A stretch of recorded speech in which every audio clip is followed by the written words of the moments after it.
چاکردنی پرۆژەیەکی ڕێگاوبان ماوەی 2 مانگە گەڕەکی باویانی لە قەزای خەلیفان بێ ئاو کردووە. لەم گەرمای هاوینەدا کە هاوڵاتیان پێویستێکی زۆریان بە ئاو هەیە، لە ماوەی 48 کاتژمێردا تەنها 15 خولەک ئاو بۆ دانیشتوانی گەڕەکی باویان دەچێت کە بەشی فێنکەرەوەکانیشیان ناکات.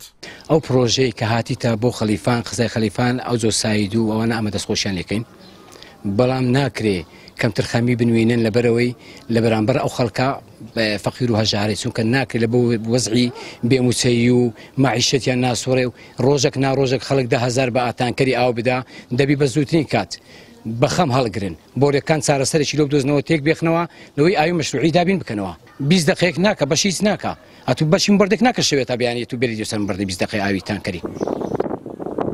هاوڵاتیان دەڵێن دەبوو حکوومەت تا کاتی چاکردنی شەقامەکە جێگرەوەی دیکەیان بۆ دابین بکات، تاکو هاوڵاتیان بێ ئاو نەبن و ناچار نەبن ئاو بە تانکەر بکڕن کە نرخی هەر تانکەرێک ئاو 10,000 دینارە.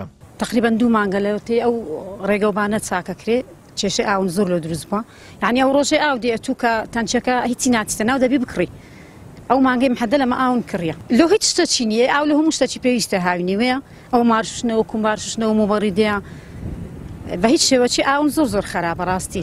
2 مانگە گرفتی ئاومان هەیە، هەر دەرێن شکا و دشکا تا دەکەینەوە هیچ، هەر دەرێن تاکەینەوە هیچ، هەندێک زە چارەگەچی ئاو دێ دەبی مردنە و خەرکامژی هاای بکڕین گوناح نییە. ئێستا حکوومەتکە ئاومان شکا دەبی تاچی لۆ دابین کردبین هیچ نییە، ناوەڵا دەبی بکڕین بە 10,000 20,000 نازانم هەموو تانکەچێکن بە 10,000. هەرکەوەرزی هاوین دادێت لە زۆرێک لە ناوچەکانی هەرێمی کوردستان کێشە و گرفتی کەم ئاوی دروست دەبێت و هۆکارەکەشی بێپلانی حکوومەتە لە ئاس خزمەتگوزاریە سەرەتاییەکانی ژیان. ئازاد و مەراوەی کەناڵی ئاسمانی پەیام، قەزای خەلیفان.